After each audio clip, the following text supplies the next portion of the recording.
दोस्तों, ईरान ने America Israel को इतना लपेटा, इतना ठोका, इनके पिछवाड़े में इतनी मिसाइलें घुसाई कि इनकी जीभ बाहर आ गई। अमेरिका अपने आप को पावरफुल समझता है। ईरान ने इतनी तगड़ी ठुकाई करी इनकी कि ये रोने लगे। और इनके साथ साथ सऊदी अरब को ठोका, जॉर्डन को ठोका, कुर्द लड़ाकों को ठोका। F-16 फाइल इसके पास है, जिसकी वजह से गुलाबी सुअर को अपने कब्जे में कर रखा है। गुलाबी सुअर इसके बारे में अगर कुछ बोलता है तो ये कह देता है, मैं फाइल जो तेरी वीडियो है छोटी छोटी बच्चियों के साथ, मैं उसे वायरल कर दूंगा। गुलाबी सुअर डर जाता है इससे, और जो ये कहता है फिर वो करता है। ये हथियार मांगता है, हथियार देता है। ये जहाज मांगता है, जहाज देता है। गोला बारूद मांगता है, गोला बारूद देता है।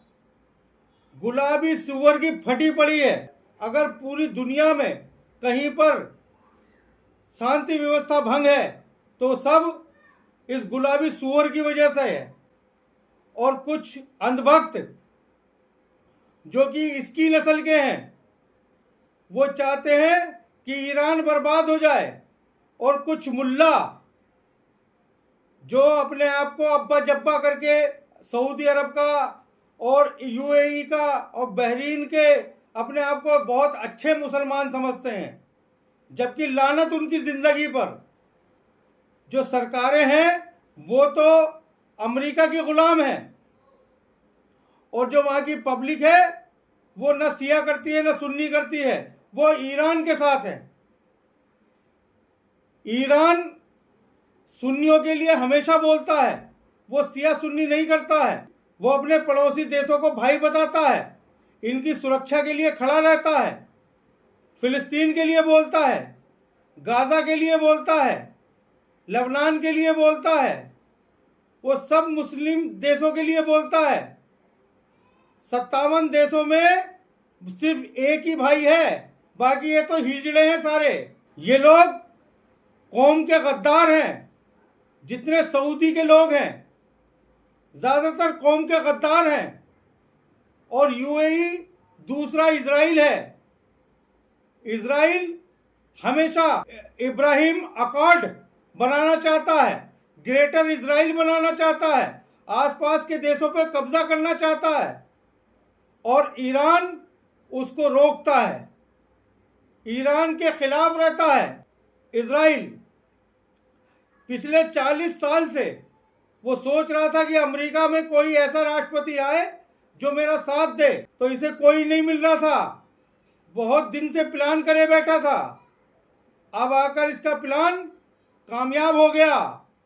इस गुलाबी सुअर ने इसका कामयाब करवा दिया प्लान। जितने भी लोग छोटे छोटे बच्चों को मरते देख रहे हैं, बुढ़ों को मरते देख रहे हैं, और बमबारी करते देख रहे हैं, और नरसंहार करते देख रहे हैं, और निर्दोष लोगों पर हमले होते देख रहे हैं, ये सब लोग F-16 फाइल में हैं, और जिनके सबूत इजराइल के पास हैं, जिसके सबूत नेतन्याहू के पास हैं।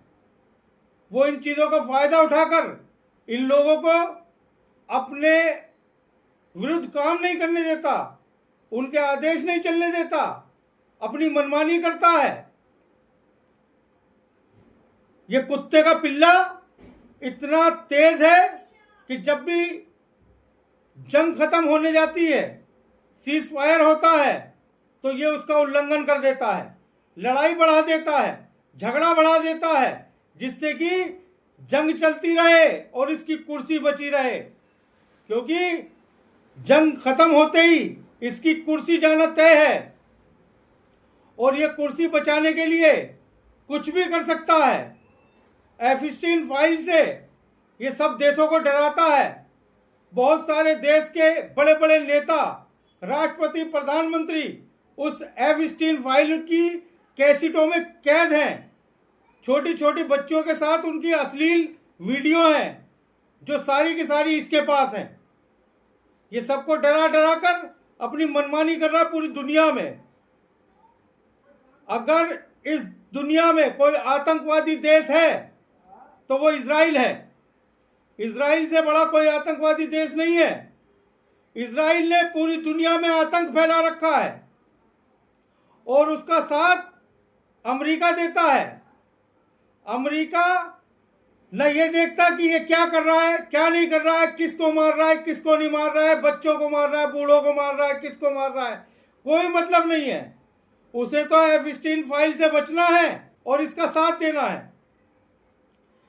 जो नेतन्याहू करे वो ठीक है, जो नेतन्याहू ने फैसला ले लिया वो ठीक है।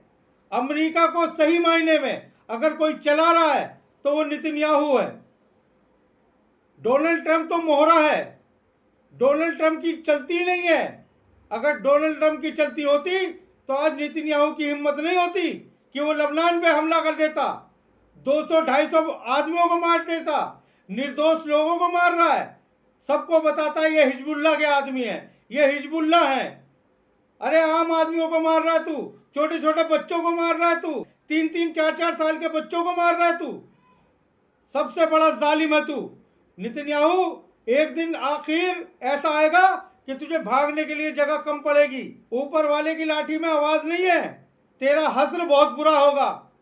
तूने हजारों लाखों लोगों की बद्दुआ ले रखी है, तू कभी कामयाब नहीं हो पाएगा।